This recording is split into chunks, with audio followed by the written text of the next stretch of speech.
So hello and good evening everyone, कैसे हैं आप सभी लोग। उम्मीद करता हूँ आप सभी लोग बहुत अच्छे से होंगे, आपकी पढ़ाई अच्छे से चल रही होगी। तो गाइस, आज हम अपना नया चैप्टर स्टार्ट करने वाले हैं, chapter number 5, ideas that have helped Mankind.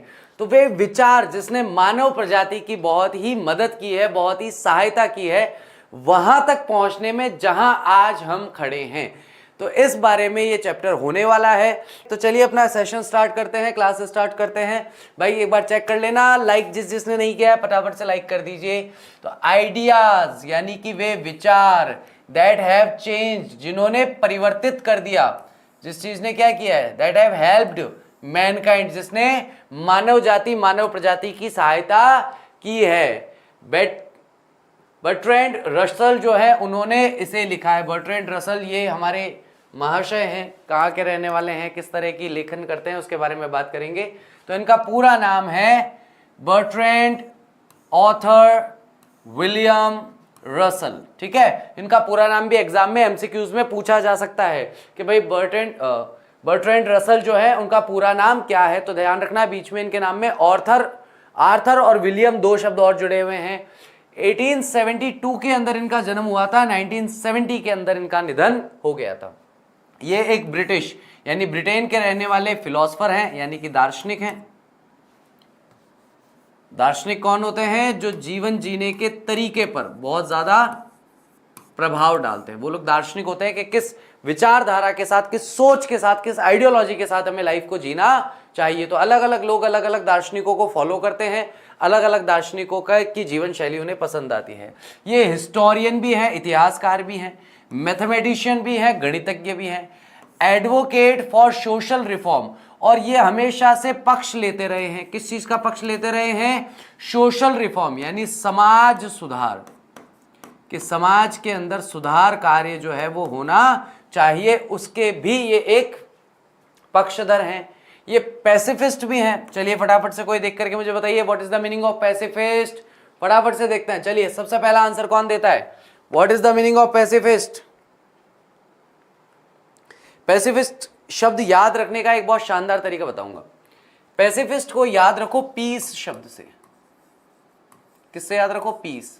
Piece का मतलब क्या होता है? शांति। ऐसा व्यक्ति जो पीस को पसंद करता हो, ऐसे व्यक्ति को हम क्या कहेंगे? ये बहुत ही शांति प्रिय व्यक्ति है। एंड अ प्रोमिनेंट, बहुत ही प्रसिद्ध रैशनलिस्ट हैं 20th सेंचुरी के, 20वीं शताब्दी के बहुत ही तर्कवादी व्यक्ति हैं। ये तर्क दे करके अपनी बात को कहते हैं, बिना तर्क के हवाई बात नहीं करते हैं। 20वीं शताब्दी के वॉज अ प्रोलिफिक राइटर, बहुत ही शानदार लेखक ये हैं। He was also a commentator. Commentator तो हम सभी जानते हैं, हम लोग क्रिकेट वगैरह देखते हैं, उसमें जो कमेंट्री करते हैं, टिप्पणी लिखने वाले होते हैं, टिप्पणी कहने वाले होते हैं। किसी महान व्यक्ति का कोई कार्य किया गया है, उस कार्य पर वो लार्ज वैरायटी में यानी अलग अलग तरह के जो टॉपिक्स हैं उन पर इन्होंने कमेंट्रीज भी लिखी है, यानी कि टिप्पणी लेखन का कार्य भी इन्होंने किया है। टिप्पणी का कार्य भी ये करते थे। किसी और लेखक ने कोई बात लिखी है तो उसको पढ़कर, समझकर, और ये उस पर कमेंट करते हैं, उस पर टिप्पणी करते हैं कि भैया इनकी लिखी हुई बात कितनी तर्कसंगत है या तर्कसंगत नहीं है, आज के ज़माने में वो बात सही बैठेगी या नहीं बैठेगी, ये सारी चीज़ें वो बताते हैं। हिज कॉमेंट्स, उनकी जो टिप्पणियां हैं किसको लेकर? सेक्स को लेकर, मैरिज को लेकर, पॉलिटिक्स को लेकर, रिलीजन को लेकर, साइंस को लेकर, साइकोलॉजी को लेकर, फिलॉसफी को लेकर, सोशलिज्म को लेकर, एजुकेशन को लेकर, क्राइस्ट को लेकर, मार्क्स को लेकर। ये मार्क्स कौन है? कार्ल मार्क्स हैं, है ना, जो कि एक कम्युनिस्ट हैं। बुद्धा को लेकर यानी Gautam Buddha, and a host of other topic, और भी बहुत सारे टॉपिक्स पर are pithy and full of candour. उस चीज को इन्होंने पिथी तरीके से लिखा है, उन्होंने बहुत ही गहराई से उस कमेंट्री को लिखा है, फुल ऑफ कैंडर, और कैंडर के साथ, यानी कि फुल ऑफ कैंडर, कैंडर का मतलब क्या होता है? स्पष्टवादिता। बहुत ही स्पष्टवादी तरीके से इन्होंने अपनी बात को रखा है। इन 1950 में Russell was awarded Nobel prize in literature. ये याद रखना, ये क्वेश्चन बनता है कौन से सन में और किस कार्य के लिए उन्हें नोबेल प्राइज दिया गया था। तो नोबेल प्राइज विजेता कौन है, ऐसा भी प्रश्न बन सकता है। नोबेल प्राइज उन्हें कौन से सन में मिला, यह भी प्रश्न बन सकता है। और नोबेल प्राइज उन्हें किस क्षेत्र में मिला था, किस क्षेत्र में उनको नोबेल प्राइज दिया गया था, इस पर भी प्रश्न बन सकता है। ठीक है क्या, ठीक है, आगे देखते हैं। In recognition of his varied and significant writing in which he champions humanitarian ideals. तो यहां पर क्या है कि उन्हें पहचान दी गई है, रिकग्निशन यानी उन्हें पहचान दी गई है। किस रूप में पहचान दी गई है, तो भैया उन्हें नोबेल प्राइज देकर के पहचान मिली। उनके वेरिड मतलब अलग अलग प्रकार के जो उनके कार्य थे, सिग्निफिकेंट यानी कि बहुत ही महत्वपूर्ण जो उनकी राइटिंग्स थी, उनके लेख थे, उन लेखों के लिए इन्हें ये पुरस्कार मिला था, जिसके अंदर वो चैंपियन करते हैं यानी कि विजय करते हैं, जीत हासिल करते हैं। ह्यूमैनिटेरियन का मतलब होता है मानवतावादी आदर्शों को लेकर के जिस तरीके से उन्होंने लिखा है, उसके लिए उन्हें ये शांति का लिटरेचर का नोबेल पुरस्कार दिया गया था। एंड फ्रीडम ऑफ थॉट्स यानी कि वैचारिक स्वतंत्रता है। फ्रीडम का मतलब तो स्वतंत्रता होता है, थॉट का मतलब विचार, तो विचारों की जो स्वतंत्रता है उसके बारे में भी वो लिखते हैं। As one of the world's best known intellectuals, और जैसा कि वे संसार के बहुत प्रसिद्ध जितने भी इंटेलेक्चुअल्स हैं, जितने भी बुद्धिमान लोग हैं, उनमें से वो एक हैं। Russell's voice carried great moral authority, इसकी वजह से रसल की जो आवाज है कैरी करती है, अपने साथ लाती है, अपने साथ चलाती है किसको, एक महान मॉरल अथॉरिटी को, यानी कि नैतिकतावादी अथॉरिटी को, अधिकार क्षेत्र को दर्शाती है। He was original and provocative in his attitude and clear and forceful in his style. तो भैया ये प्रवोक करने वाली स्टाइल में लिखते हैं। ओरिजिनल मतलब बिल्कुल आप ये कह सकते हो रियल, कोई चीज रियल होगी तो उसको ओरिजिनल कहा जाएगा। प्रोवोकेटिव का मतलब होता है उकसाने वाला, उकसाना, ऐसा व्यक्ति जो उकसाने वाले अंदाज में बात करे। अपना एटीट्यूड इनका ऐसा था और बहुत ही स्पष्ट बात करते थे, यहां पे भी आया था ना, स्पष्टवादी था। और फोर्सफुल, बहुत ही दम लगाकर, बहुत ही जोर लगाकर अपनी बात को कहा करते थे, यही इनकी सबसे बड़ी स्टाइल थी। हिज राइटिंग्स एम्फेसाइजेस रीजंस, उनके जो लेख हैं वो लेख किस पर जोर देते हैं, सबसे ज्यादा जोर देते हैं वो रीजन पर, कारणों पर जोर देते हैं। इंटेलिजेंस का मतलब बुद्धिमत्ता पर जोर देते हैं। ह्यूमन हैप्पीनेस, मानव प्रसन्नता पर जोर देते हैं। पीस, शांति पर जोर देते हैं। लिबर्टी, स्वतंत्रता पर जोर देते हैं। तो भैया ध्यान रखना, आपके जितने लेखक है ना, उनमें से सबसे खतरनाक लेखक यही हैं, इनसे खतरनाक लेखक कोई नहीं है। क्योंकि ऐसा व्यक्ति जो दुनिया में प्रसिद्ध हो, स्पष्टवादी हो, तर्कशील हो, मुंह पर सीधी बात करने वाला व्यक्ति हो, उस तरह की इनकी पर्सनैलिटी है। तो इनकी राइटिंग में किस चीज पर जोर देते हैं, कारणों पर जोर देते हैं, बुद्धिमत्ता पर जोर देते हैं, मानव प्रसन्नता पर जोर देते हैं, शांति पर जोर देते हैं और स्वतंत्रता पर जोर देते हैं। His major works include a history of Western philosophy. इनके मुख्य कार्य जो हैं, यानी मुख्य इनके लेखन के कार्य कौन कौन से हैं, मुख्य लेखन के कार्य हैं कि भाई हिस्ट्री ऑफ वेस्टर्न फिलोसफी, एक किताब इन्होंने लिखी। एक किताब लिखी human knowledge, it's scope and limits, second किताब अथॉरिटी एंड द इंडिविजुअल, यानी अधिकार वाले लोग और इंडिविजुअल, एक सामान्य व्यक्ति। हैज मैन अ फैक्ट और फिक्शन, आदमी क्या है, एक तथ्य या एक कल्पना। माई फिलोसफिकल डेवलपमेंट, मेरा खुद का, फिलोसफी यानी कि दार्शनिक विकास। Conquest of happiness, marriage and morals, roads to freedom, in praise of idleness, why I am not Christian. ये सारी की सारी इनकी प्रसिद्ध रचनाएं हैं, ये सारे के सारे इनके प्रसिद्ध लेख हैं। लिबर्टी का मतलब होता है बेटा स्वतंत्रता, लिबर्टी का शाब्दिक अर्थ है स्वतंत्रता, आजादी, है ना, तो उसके लिए है। इंटेलिजेंस का मतलब बुद्धिमत्ता, बुद्धिमता। ह्यूमन हैप्पीनेस तो जानते ही हैं, पीस का मतलब शांति।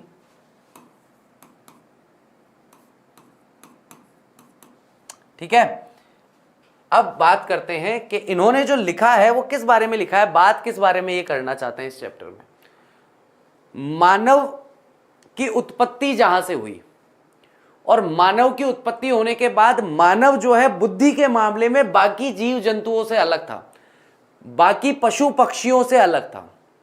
तो धीरे धीरे मानव जो है वो विकास करने लगा। स्टार्टिंग में उसे केवल अपने खाने की चिंता रहती थी, वो आदिवासी की तरह जंगल में झिंगा लाला हू करते हुए रहता था कि मस्त क्या करना है, केवल रोटी खानी है, सुबह से शाम तक क्या उद्देश्य है, केवल खाने की व्यवस्था करनी है, उसके अलावा किसी चीज की व्यवस्था नहीं करनी है। धीरे धीरे यहाँ पर रसल बताते हैं कि वो बाकी जानवरों से अलग था, बाकी जो पशु पक्षी वगैरह रहते थे उनसे वो अलग था। और जैसे जैसे मानव सभ्यता आगे बढ़ने लगी, मानवों की समझ आगे बढ़ने लगी, वैसे वैसे कैसे समाज का विकास हुआ, कैसे कैसे समाज बढ़ने लगा। उसके बाद थोड़े 2-3 लाइन 4 लाइन के बाद वो कहते हैं कि भाई देखो मेरे को बहुत खुशी है आज भी जब मैं पालतू जानवरों को देखता हूँ, विशेषकर गायों को देखता हूँ, भैंसों को देखता हूँ या भेड़ों को देखता हूँ, जिनसे मानव कुछ ना कुछ प्राप्त करता है कि भाई उन्हें वो जिंदा छोड़ देता है, उन्हें मारता पीटता नहीं है, बाकी जानवरों के साथ वह दुर्व्यवहार या क्रूरता करता है। तो इस प्रकार का हमारा ये जो चैप्टर है वो होने वाला है, जो मानव इतिहास को दर्शाता है कि मानव प्रजाति का प्रारंभ कहां से हुआ, इनिशियल लेवल पर, प्रारंभिक स्तर पर मानव प्रजाति कैसे थी, आगे कैसे कैसे बढ़ने लगा। और जब मानव विकास की क्रम में या श्रृंखला में हम बात करेंगे तो मूलतः 2 ही सबसे मेन पॉइंट यहां हमें देखने को मिलेंगे। कितने मेन पॉइंट देखने को मिलेंगे? केवल और केवल 2 ही मेन पॉइंट यहां पर देखने को मिलेंगे। देखो यहां पर है ना, एक तो नॉलेज एंड स्किल के क्षेत्र में वो कैसे आगे बढ़ा और दूसरा मॉरल और पॉलिटिक्स के क्षेत्र में वो कैसे आगे बढ़ा।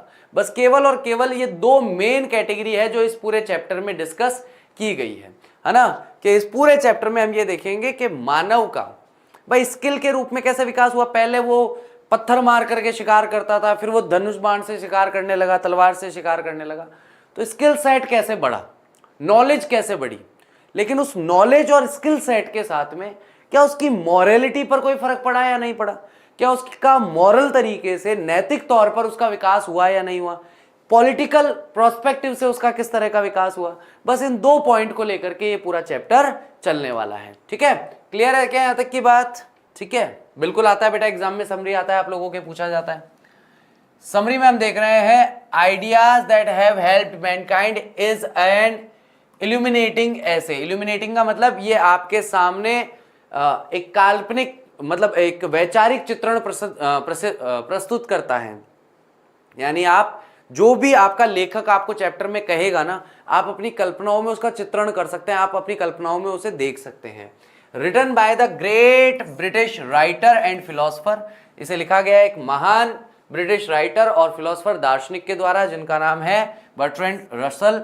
Bertrand Russell has talked about the ideas that have helped mankind and increased moral qualities to make a man civilized। कि किस तरीके से वो आइडियाज जिन्होंने मानव प्रजाति की सहायता की और इंक्रीज किया, क्या किया? इंक्रीज किया। इंक्रीज करने का मतलब बढ़ाया। क्या बढ़ाया? मॉरल क्वालिटीज, यानी कि नैतिक गुणों को बढ़ाया। किस तरह के गुणों को बढ़ाया? नैतिक गुणों को बढ़ाया। नैतिकतावादी जो गुण होते हैं उनको बढ़ाया। To make a man civilise, जिससे एक मनुष्य, एक इंसान क्या बन सके? सभ्य बन सके। देयर आर 2 ब्रॉड कैटेगरीज, 2 बड़ी बड़ी कैटेगरीज हैं। कैटेगरीज का मतलब 2 बड़े बड़े भाग हैं ऑफ आइडियाज, इन विचारों के, दैट हैव हेल्प्ड मैनकाइंड, जिन्होंने मानव सभ्यता, मानव प्रजाति की सहायता की है, मदद की है। चलिए आगे देखते हैं। तो कहां तक देखा था हमने? 2 कैटेगरीज है दैट हैव हेल्प्ड मैनकाइंड, जिसने मानव प्रजाति की सहायता की है। The ideas which help human being, वह विचार जिसने इंसानों की सहायता की है विथ नॉलेज एंड स्किल। सबसे पहली चीज क्या है? Knowledge and skill. नॉलेज का मतलब हो गया ज्ञान और स्किल का मतलब हो गया कौशल। ठीक है, और secondary with their moral and politics, और दूसरा उनकी नैतिकता के साथ और पॉलिटिक्स, राजनीति के साथ। तो इन मोटी मोटी दो कैटेगरीज के अंदर इन विचारों ने मानव प्रजाति की सहायता की है। बोलो हाँ कि ना। ठीक है। The ideas played a vital role in the growth of our civilisation that made our life more secure.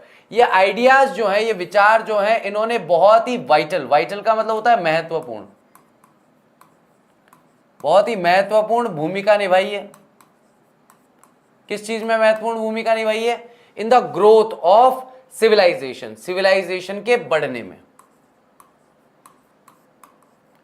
Civilisation तो हम पहले भी पढ़ चुके हैं, पहला चैप्टर सिविलाइजेशन के बारे में ही पढ़ा था, पूरा था।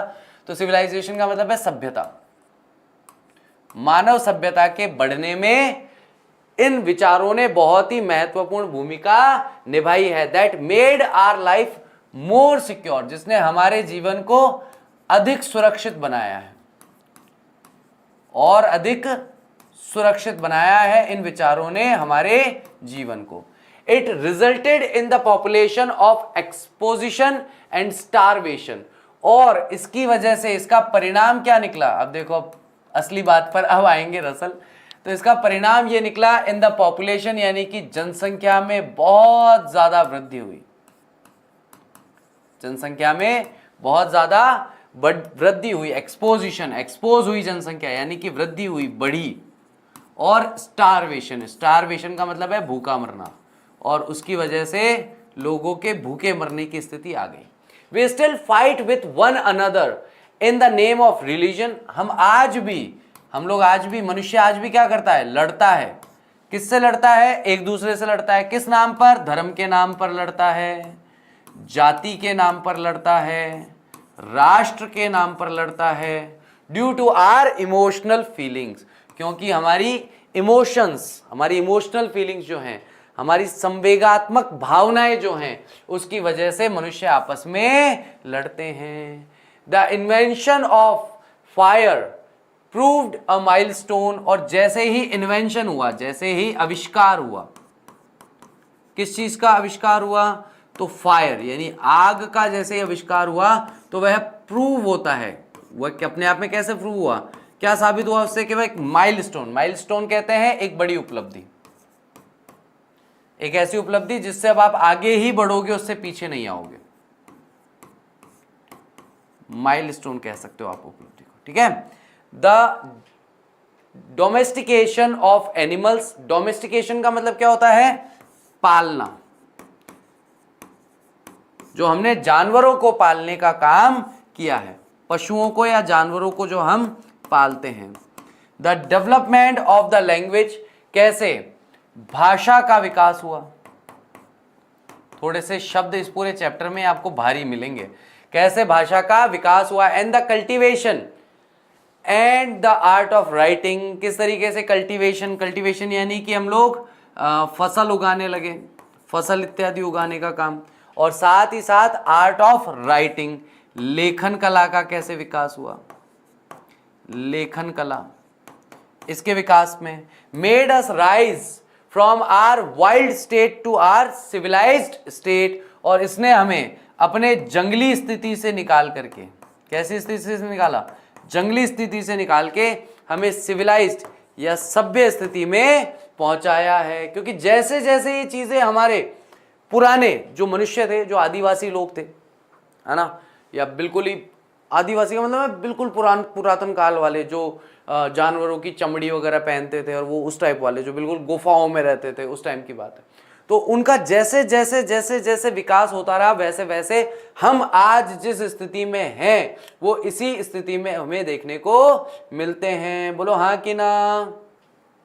स्टेट हाउएवर, फिर भी, we have to get victory over fear, तब भी हमें क्या करना पड़ रहा है? हमें जीत हासिल करनी पड़ रही है। किस पे जीत हासिल करनी पड़ रही है? अपने डर पर, अपने भय पर, वरी, अपनी चिंता पर जीत हासिल करनी पड़ रही है। एंड स्टारवेशन, और भुखमरी, हिंदी में शब्द आता है भुखमरी, और अपनी भुखमरी पर जीत हासिल करनी पड़ रही है। To make the people happier, जिससे हम लोगों को और ज्यादा प्रसन्न कर सकें, पीसफुल, शांतिपूर्ण कर सके, फियरलेस, निडर कर सकें। तो इस प्रकार का ये हमारा चैप्टर है और ये सारे के सारे पॉइंट्स हमारा चैप्टर कवर करने वाला है।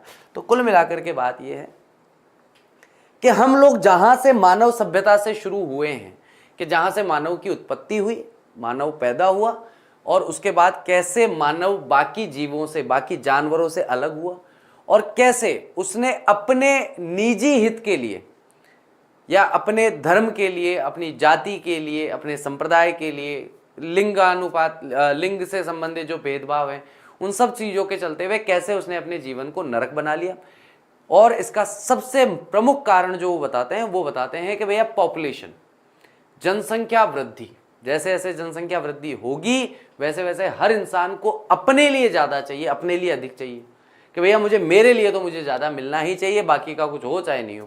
इसी में वो कहते हैं कि भाई जानवरों वगैरह को मारने के लिए भी वो कहते हैं, जैसे मैंने बताया था अभी थोड़ी देर पहले, कि यहाँ पर जो हमारे साहब हैं वो कहते हैं कि मुझे बड़ा अच्छा लगता है देख करके जब लोग जो हैं घर में पशुओं को, जानवरों को रखते हैं, ताकि कम से कम उनकी सुरक्षा तो हो पा रही है। वो वाले जानवर जो घर में पाले जाते हैं, जिन्हें डोमेस्टिकेशन जिनका किया गया है, जिन्हें घरेलू जानवर बना दिया गया है, उनके लिए मुझे प्रसन्नता होती है, कम से कम वो बचे हुए हैं। उसके बाद वो अपने उसी समय के, जिस समय में इसको लिखा गया है उसी समय की बात करते हैं। बोले कि जितने लोग अभी पिछले साल में जितने लोग बाहर की सर्दी से नहीं मरे, क्योंकि वहाँ तो सर्दी बहुत ज़्यादा पड़ती है, इतनी सर्दी पड़ती है कि लोग मर जाते हैं सर्दी के मारे। बोले सर्दी से जितने लोग नहीं मरे उतने लोग स्टारवेशन से, भूखमरी से मरे हैं। तो इसका मतलब क्या है कि लोगों के, मनुष्यों के बीच में जो आपसी संघर्ष है, वो संघर्ष इतना गंदा हो गया है अब कि लोग अपने उदर पूर्ति के लिए, अपने पेट को भरने के लिए, बाकी अगर कोई मर भी रहा है तो मरने दो, उसकी तरफ चिंता नहीं करते। तो गाइस एक छोटा सा चैप्टर होने वाला है, बहुत बड़ा चैप्टर नहीं रहेगा हमारा, बहुत छोटा, बहुत संक्षेप में ये चैप्टर है हमारा। तो इसको हम अच्छे से देखेंगे। कल हम इसे line to line, word to word देखेंगे। उम्मीद करता हूँ लेक्चर का बेस समझ में आया होगा, किस बारे में बात होने वाली है। कल word to word, line to line explanation देखेंगे। Till that take care of yourself, bye bye, कल मिलते हैं।